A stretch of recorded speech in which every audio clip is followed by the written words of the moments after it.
जय हिंद एवरीवन। आज तक हम लोग सिर्फ इंडियन आर्मी, इंडियन नेवी और इंडियन एयरफोर्स और ग्रुप सी की ऑफलाइन जितनी भी भर्तियां निकलती है या स्पोर्ट कोटा से भर्ती निकलती है या टी आर्मी की भर्ती निकलती है तो उसके बारे में चर्चा करते थे। लेकिन आज हम लोग एनडीए के बारे में चर्चा करेंगे क्योंकि बहुत सारे भाइयों को एनडीए के बारे में पता ही नहीं होगा। पता है कुछ लोगों को, देखो पता नहीं रहता है लेकिन उन लोगों के अंदर क्षमता रहता है पेपर निकालने का, भर्ती होने का। लेकिन जब समय निकल जाता है ना तब उन लोगों को ऐसा लगता है यार अगर मुझे पहले पता चला होता तो मैं भी इसका तैयारी किया होता।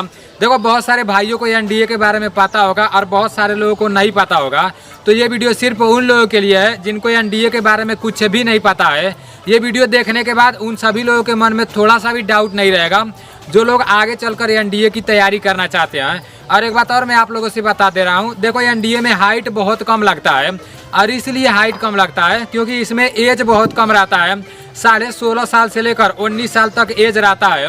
अब इसके बीच में जो लोग इसमें भर्ती हो जाते हैं, पेपर निकाल देते हैं तो उन लोगों का हाइट बढ़ भी तो सकता है मेरे भाई। इसलिए एनडीए का हाइट बहुत कम कर दिया गया है। अगर आप लोग इंडियन आर्मी में या इंडियन नेवी में या इंडियन एयरफोर्स में ऑफिसर के पद पर भर्ती होना चाहते हो तो आपको एनडीए का पेपर निकालना पड़ेगा मेरे भाई। देखो पहले मैं भी बहुत ज़्यादा कन्फ्यूजन में पड़ जाता था कि एनडीए क्या होता है, एनडीए का फुल फॉर्म क्या होता है और इसका पेपर किस तरह से होता है, पेपर में क्या क्या पूछे जाते हैं, पहले क्या होता है, कुछ भी नहीं मुझे पता था मेरे भाई।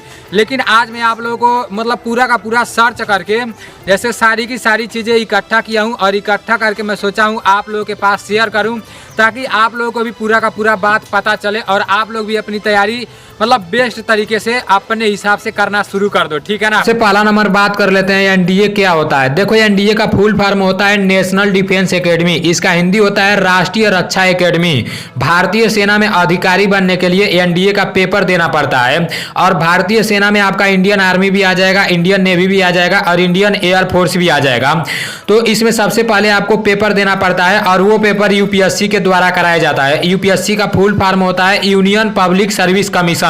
जो आईएएस का पेपर कराया जाता है ना वो भी यूपीएससी के द्वारा ही कराया जाता है। अब बात कर लेते हैं एनडीए में मतलब कितना हाइट मांगता है। तो देखो भाई इंडियन आर्मी के लिए जैसे 157 सेंटीमीटर लड़कों का हाइट मांगता है और लड़कियों का हाइट 152 सेंटीमीटर मांगता है। इतना कम हाइट इसलिए मांगता है, इसमें एज बहुत कम रहता है मेरे भाई। 16.5 साल से लेकर 19.5 साल के बीच में आप इसमें भर्ती देखने जा सकते हो। इसका पूरा का पूरा प्रोसेस मैं आप लोगों को बता दे रहा हूं। इस वीडियो से आप सभी लोगों को काफी ज्यादा मदद मिलने वाली है। सबसे पहला नंबर बात कर लेते हैं कि इसमें कितना पास होना चाहिए। तो 12 पास होना चाहिए। अगर आप इंडियन आर्मी में जाना चाहते हो तो 12 पास किसी भी सब्जेक्ट से रहोगे, चाहे आर्ट साइंस रहेगा चाहे कॉमर्स रहेगा तो आपका काम चल जाएगा। लेकिन अगर आप इंडियन एयरफोर्स या इंडियन नेवी में जाना चाहते हो तो आपको 12 पास जैसे पीसीएम फिजिक्स केमिस्ट्री मैथ होना चाहिए, ठीक है ना। और वो भी 60% होना चाहिए।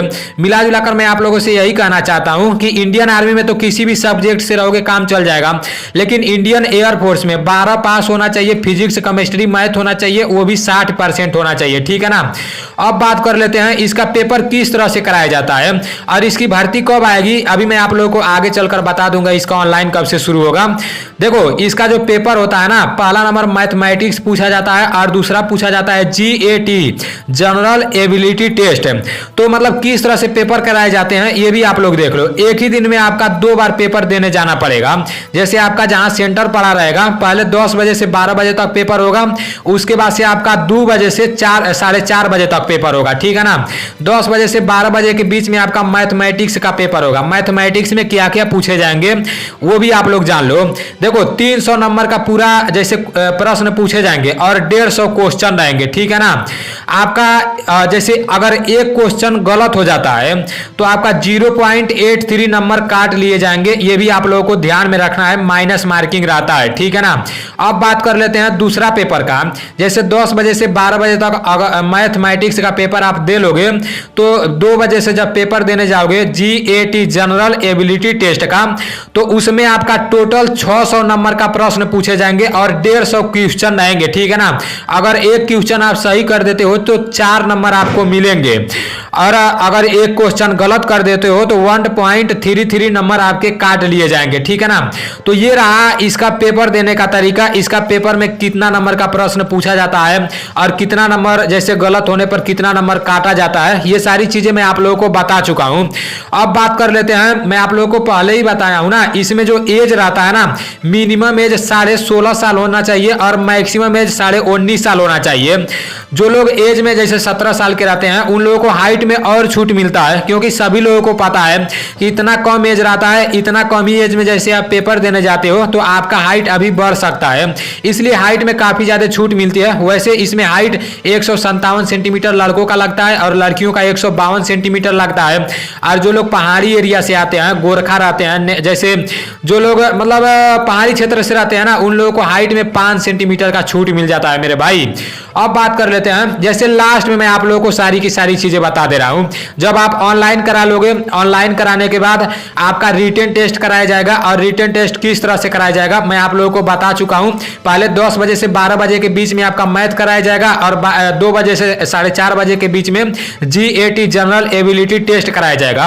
उसके बाद से दोनों पेपर जब आपका हो जाएगा, अगर आप पेपर पास कर लेते हो तो आपको SSB इंटरव्यू के लिए बुलाया जाएगा। बहुत सारे भाइयों को SSB इंटरव्यू के बारे में पता होगा।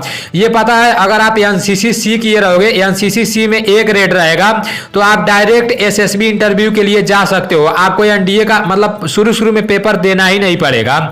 तो अगर आप NCC नहीं किए रहोगे तो उन लोगों के लिए मैं बता रहा हूं, पेपर जब पास कर लोगे तो SSB इंटरव्यू के लिए बुलाया जाएगा, और जब आप SSB इंटरव्यू पास कर लोगे तो फिर आपका मेडिकल के लिए बुलाया जाएगा, और जब मेडिकल भी पास कर लोगे तो आपका फाइनल सिलेक्शन हो जाएगा, आपका ज्वाइनिंग लेटर आ जाएगा। भर्ती से रिलेटेड मैं जो भी जानकारी इकट्ठा किया था, स्टेप बाय स्टेप मैं आप लोगों को पूरा का पूरा बात बता दिया हूँ। आप जो भाई आगे चलकर NDA की तैयारी करना चाहते हैं तो अभी से लग जाना। अभी मैं आप लोगों को बताया हूँ ना, दिसंबर से इसका ऑनलाइन शुरू हो सकता है, और साल में 2 बार NDA की भर्ती आती है। तो वो तो आप लोगों के ऊपर डिपेंड करता है कि आप लोग अपनी तैयारी किस तरह से करते हो। देखो, हम लोगों को कोई बताने वाला नहीं था, नहीं तो हम लोग भी मतलब कोशिश तो किए ही होते। अब ऐसा नहीं है कि मतलब बहुत सारे लोग NDA में ऑनलाइन कराते हैं, कई लाख लोग NDA में ऑनलाइन कराते होंगे, लेकिन लाखों लोगों में से सब लोग पढ़ाई नहीं करते हैं।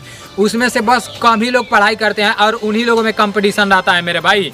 कुछ लोगों को तो पता ही नहीं रहता है, जैसे ही सरकारी रिजल्ट पर दिखाता है ना कि NDA की भर्ती आ गई है, तो वो लोग जाकर वैसे ऑनलाइन करा लेते हैं। लेकिन आप लोगों को यूट्यूब पर सर्च मार के अपने टीचर से पूछ करके मतलब इधर उधर से पूरा का पूरा ज्ञान इकट्ठा करके और अपनी तैयारी अपने हिसाब से करना है, ठीक है ना। ये नहीं देखना है कि भाई अगला बंदा नहीं हो पा रहा है तो मैं भी नहीं हो पाऊंगा, उसका तो हो ही नहीं पाया तो मेरा कहाँ से हो पाएगा। हो सकता है वो नहीं कर पाएगा, आप कर लोगे। बहुत सारे जगह मैं देखा हूँ ना, बड़ा भाई फौज में जा ही नहीं पाता है और छोटा भाई उससे पहले ही चला जाता है। बहुत बार ऐसा देखा हूँ। तो आप लोग अपना तैयारी अपने हिसाब से करना, ठीक है ना। तो 2023 में NDA की भर्ती निकलने वाली है, उसके बारे में मैं आप लोगों को एक पूरा वीडियो बनाकर बताऊंगा, जिससे आप लोगों को काफी ज्यादा मदद मिलेगा। चलो ठीक है, मिलते हैं अगले वीडियो में। अभी हमें भी कोचिंग जाना है। जय हिंद।